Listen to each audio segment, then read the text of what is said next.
La douleur du succès fait peur aux faibles. Cette phrase n'est pas une simple provocation. C'est une réalité que beaucoup refusent de regarder en face. Parce que le succès n'a jamais été conçu pour être confortable. Il n'a jamais été fait pour ceux qui cherchent uniquement la facilité, la rapidité ou le chemin sans effort. Le succès est exigeant. Il demande une version de toi que tu n'es pas encore prêt à devenir. Il te pousse à te lever quand tu es fatigué, à continuer quand ton esprit te dit d'arrêter, à avancer quand tout en toi cherche une excuse pour reculer. Et c'est précisément là que la majorité abandonne. La réussite a un prix invisible au départ, mais brutal dans la durée. Ce prix, c'est la discipline quotidienne. C'est la répétition des efforts sans résultats immédiats. C'est les nuits où tu travailles pendant que les autres dorment. C'est les moments de doute où personne ne t'applaudit. C'est la solitude du combat intérieur que personne ne voit. Et pourtant, beaucoup veulent le résultat sans accepter ce processus. Ils veulent le sommet sans l'escalade. Ils veulent la gloire sans les cicatrices. Mais la vérité est simple. Il n'existe pas de succès sans sacrifice.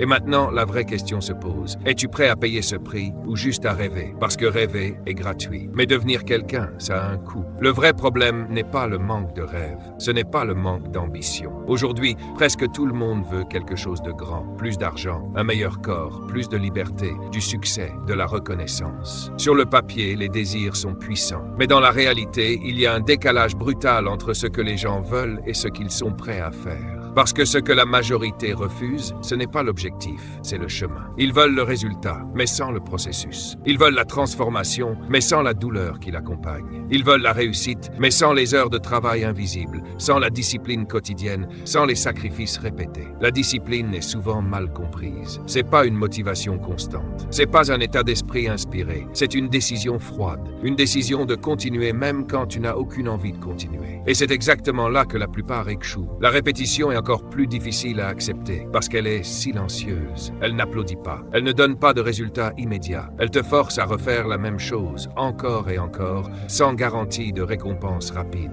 Et beaucoup abandonnent à ce stade, non pas parce qu'ils ne peuvent pas, mais parce qu'ils ne supportent pas la lenteur du progrès. Le sacrifice, lui, est encore plus dur. Il te demande de dire non à certaines habitudes, non à certaines distractions, non à certaines personnes. Et ce non répété devient lourd à porter pour ceux qui veulent tout sans rien perdre. C'est là que se trouve la vérité que peu de gens acceptent. Tout le monde veut la gloire, mais personne ne veut la douleur du chemin. Ils veulent être admirés, mais ils refusent d'être disciplinés. Ils veulent les résultats visibles, mais ils ignorent le travail invisible. Ils veulent la destination, mais ils fuient le voyage. Et tant que ce déséquilibre existe, le rêve restera un rêve, pas une réalité. La vérité que beaucoup refusent d'entendre est simple, mais inconfortable. Le succès n'a rien de spectaculaire au quotidien. On imagine souvent le succès comme un moment fort, une explosion de résultats, une victoire visible. Mais dans la réalité, le succès est presque invisible pendant la plus grande partie du processus. Le succès est répétition. C'est refaire les mêmes actions encore et encore jusqu'à ce qu'elles deviennent une identité. Ce n'est pas une série d'exploits exceptionnels, mais une accumulation de gestes simples, exécutés avec constance. La majorité des gens sous-estiment ce point parce que la répétition est mentalement lourde.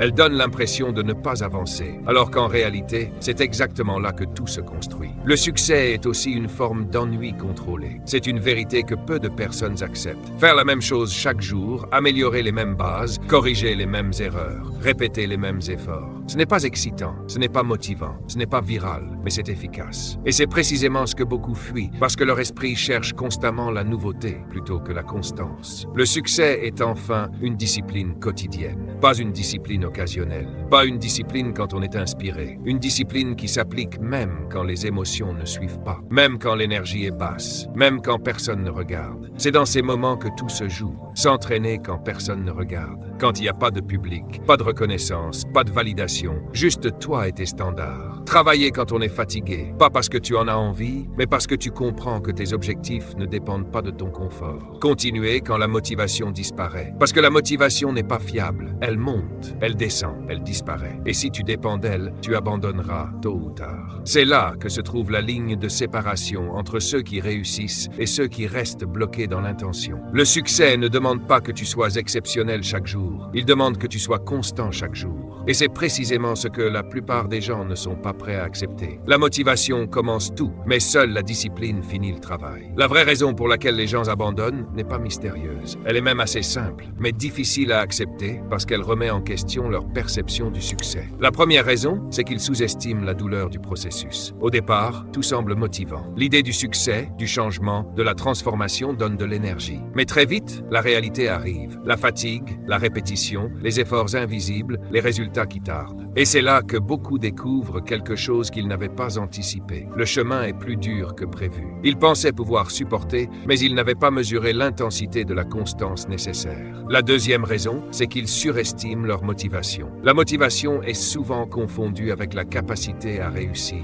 Mais la motivation est émotionnelle, instable et temporaire. Elle dépend de l'humeur, de l'environnement, des résultats visibles. Elle peut être forte un jour et inexistante le lendemain. Beaucoup commencent un projet en pensant que cette énergie initiale va durer. Mais dès que la motivation baisse, ils interprètent cela comme un signe d'échec, alors que c'est simplement le fonctionnement normal de l'esprit humain. La troisième raison, c'est qu'ils veulent des résultats rapides. Dans une époque où tout est instantané, les gens s'habituent à la vitesse. Tout doit arriver vite. Les vidéos, l'argent, les transformations, les réussites. Mais les vrais résultats, ceux qui durent, fonctionnent sur une logique totalement différente. Ils demandent du temps, de la répétition et de la patience. Et quand les résultats ne viennent pas assez vite, beaucoup concluent à tort que ça ne fonctionne pas. C'est la combinaison de ces trois éléments qui crée l'abandon. Douleur sous-estimée, motivation surestimée, impatience face aux résultats. Et pourtant, la vérité reste la même. Peu importe les excuses ou les circonstances. Ce n'est pas que les gens échouent, c'est qu'ils arrêtent trop tôt. Et dans la plupart des cas, ceux qui abandonnent sont plus proches du succès qu'ils ne le pensent. Mais ils n'ont jamais assez persisté pour le découvrir. Le cycle de l'échec est souvent invisible pour ceux qui le vivent. Pourtant, il suit presque toujours la même structure, encore et encore, peu importe le domaine. Sport, business, études, développement personnel. Tout commence par une motivation initiale. Il y a une idée, une envie de changement, une vision de meilleure vie. À ce stade, tout semble possible. L'esprit est clair, l'énergie est haute et la personne est convaincue qu'elle va réussir cette fois-ci. Elle se projette déjà dans les résultats, parfois même avant d'avoir commencé réellement. Ensuite vient la phase d'effort intense. Les débuts sont souvent marqués par une forte implication. On travaille beaucoup,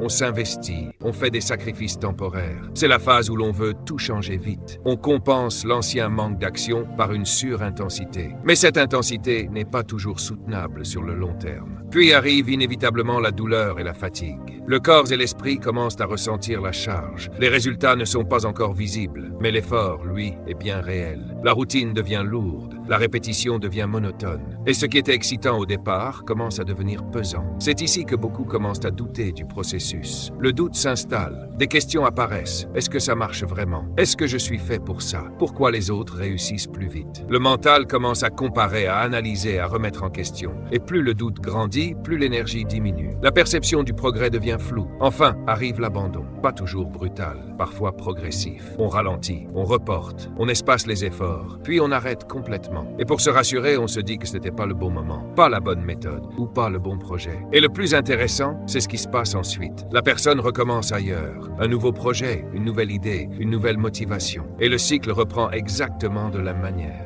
C'est ce schéma qui piège la majorité des gens. Non pas parce qu'ils manquent d'intelligence ou de talent, mais parce qu'ils ne restent jamais assez longtemps dans le processus pour dépasser la phase de doute. La vérité est simple et brutale. Il ne manque pas de talent, il manque de résistance. Ce que font les gens qui réussissent n'a rien de mystérieux. Ce n'est pas un secret caché, ni une formule magique réservée à quelques privilégiés. C'est une manière de fonctionner, souvent simple, mais rarement appliquée par la majorité. Ils acceptent la douleur. Contrairement à ceux qui abandonnent dès les premiers obstacles, ils comprennent que la douleur fait partie du processus. Elle n'est pas un signal d'arrêt, mais un signal de progression. Là où d'autres reculent, eux avancent malgré l'inconfort. Ils ne cherchent pas à éviter la difficulté, ils apprennent à la traverser. Ils restent constants. La constance est leur véritable avantage. Pas des efforts énormes sur une courte période, mais des efforts réguliers sur une longue durée, même quand les résultats ne sont pas visibles. même quand l'envie n'est pas là, même quand personne ne regarde. Ils savent que la répétition crée les résultats que l'intensité seule ne peut pas maintenir. Ils continuent quand ça devient ennuyeux. C'est ici que la majorité abandonne. Quand la nouveauté disparaît, quand le processus devient répétitif, quand il n'y a plus d'excitation. Mais ceux qui réussissent comprennent une vérité fondamentale. L'ennui est souvent le signe que le travail est en train de fonctionner. Ils ne cherchent pas à fuir cette phase, ils la traversent. Ils travaillent sans émotion. Ils ne dépendent pas de leur humeur. Ils ne laissent pas leurs émotions décider de leur niveau d'effort. Motivation ou pas, bonne journée ou mauvaise journée, ils exécutent. Parce qu'ils ont transformé leurs actions en système, pas en réaction. Et c'est là toute la différence. Les gagnants ne sont pas des personnes qui se sentent toujours motivées. Ils sont des personnes qui agissent même quand ils ne le sont pas. Les gagnants ne sont pas plus motivés, ils sont plus disciplinés. Le véritable changement ne commence pas à l'extérieur. Il commence dans la manière de penser, dans la manière de percevoir la difficulté, le confort et l'effort. Tant que quelqu'un cherche uniquement le confort, il limite automatiquement son évolution. Le confort donne une impression de sécurité,